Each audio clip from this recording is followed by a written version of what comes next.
Hi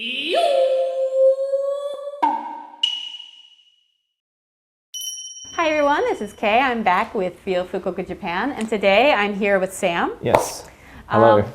And we're going to talk a little bit about how the COVID-19 pandemic has affected daily life here in Japan and our lives particularly here in Fukuoka.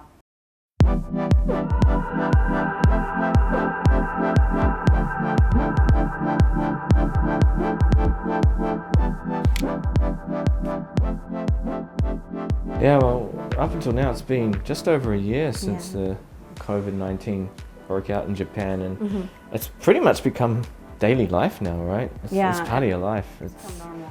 Yeah, it's interesting. I mean, you call it a lockdown, and I mean, in English we talk about lockdowns, but here it's really the state of emergency, which is very different from a lockdown because really nothing's closed or locked down, so to speak. It's really a lockdown. Yeah. It's just, what is it? Shops and restaurants are supposed to close at 8 p.m. And bars. They ask you to please avoid going out if possible. And but it's kind of not clear what exactly that means, right? So. But as far as like daily things like going shopping, getting your groceries and stuff, everything's open and everything's normal. And even the schools are still open. Yeah. I would say for most people, life probably hasn't changed nearly as much as other countries. No, definitely not. It's changed a lot for me. I had a baby at the beginning of the pandemic, so that changed a lot of, I couldn't do all of like the baby classes and meeting other parents, and all of those things were kind of shut down or canceled or delayed. So it was really different for me, but I think I feel like the second state of emergency is a bit more relaxed, less strict than the first one. Yeah, it is, isn't it? The first one was more of a panic. It's like, oh, we got to do this, do this. Everything just kind of shut down. Everything was gone from the supermarkets, like toilet paper was sold out and things like that. A lot of panic buys. This time around, people are just kind of like, oh yeah, whatever. I mean, it's a lockdown. We can't do this, but life goes on. Yeah. So it has become a bit more relaxed. It's quite a bit more. It's, like I said, it's more part of life now. Yeah, it's kind of, I think, the government, or I don't know if it's the government or the media, who kept saying, with Corona, we have to live with Corona. And I think the people of Japan have kind of gotten that message. Well, it's with Corona, so let's just kind of, live with it. Kind of that attitude is maybe a bit still here, even though it's technically a state of emergency. Just getting one stimulus package. It's not enough, right? Like Juma yen, which is like $1,000 US. It's not much. Just a drop in the bucket, yeah. Yeah, it literally lasted a week. I think that's a major problem, right? Because in order to keep it under control, we need to do things like shut down restaurants and bars. But the people who own and run bars and restaurants aren't getting much support, aren't getting enough support. So it's really kind of a... I remember at the beginning of the pandemic when it started, we did get, instead of money, we did get masks from Mr. Abe. Yeah, that was a generous back then gift. Prime Minister. Yeah. How was that received in Japan? Yeah, it didn't go down too well, did it? Everyone was... So I don't know how that idea started and how... Well, at the time, because everyone was panic buying, there was no masks. You couldn't buy masks anywhere. Yeah. And then by the time they arrived, then masks were back in stock, so they were kind of, redundant. Yeah, that's true. You're right. The masks were back in stock. Yeah, by the time they finally arrived. Yeah, right. But I mean, so that was a failed measure the government took. Well, you say there wasn't enough economic help from the government, and that's true, but at least we as foreigners, we did get the economic help from the government, just like everyone else. I was worried that we might be singled out and excluded, but we weren't. So I was really glad. So what do you think about Japan's plans to go ahead with the Olympics, no matter what? Yeah, I don't agree with it, but I mean, if they can somehow maybe just to, how like the soccer games were going on last year where they had empty stadiums, but it was just all televised, maybe they could do something like that.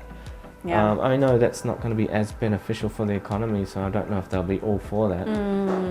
Right. But I believe that with all the rules and things they've set in place for people to come visit the Olympics, I think a lot of people will be like, it's too much hassle.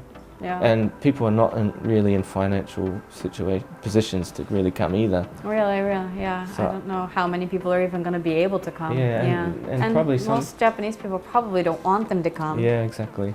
And I think a lot of the athletes might not want to come either. Yeah.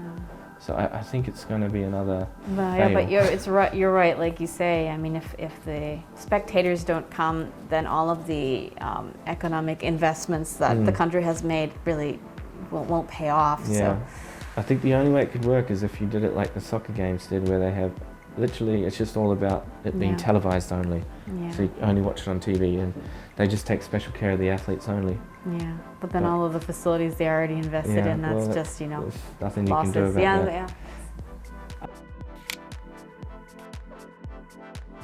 So yeah, I guess I kind of wish that the government was a little bit more clear on what these state of emergencies mean and really what we should do. I mean, like you said, they're leaving it up to each one of us. And so sometimes I'm confused as to what I should and shouldn't be doing. I want to do my part, but if I'm the only one staying at home, then it means nothing.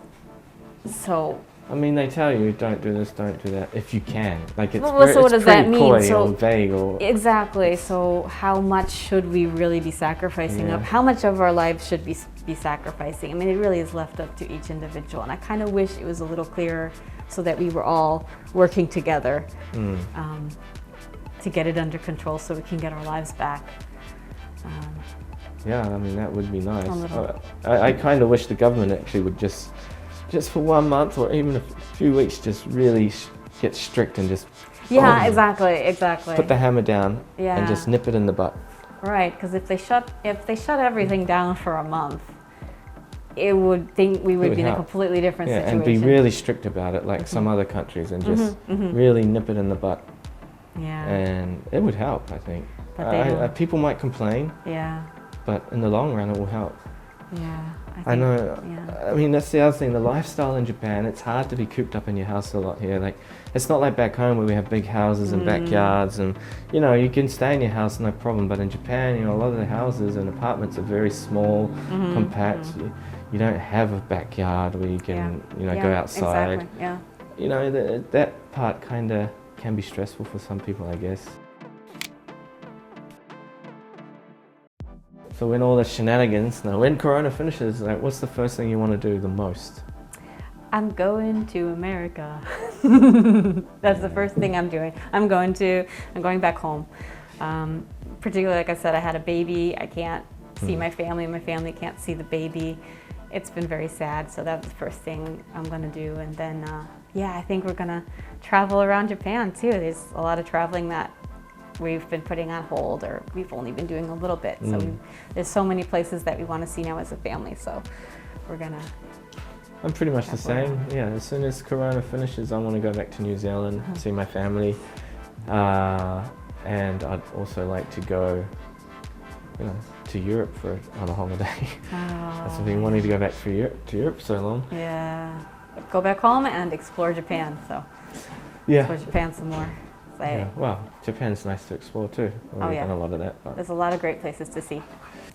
So to all the viewers out there, what are your thoughts on the COVID-19 situation, wherever you may be in the world, whether you're living in Japan in another prefecture or in another country? Leave a comment in the comment section and let us know, how the situation is in your country or prefecture and how it's affected your life. And if you like this video, be sure to subscribe to the channel, because we've got lots of other great information, inside looks at Fukuoka and Japan in general. So when the whole COVID-19 thing is better and you're itching to come to Japan, it'll be great to have information and places to add to your list of places to go.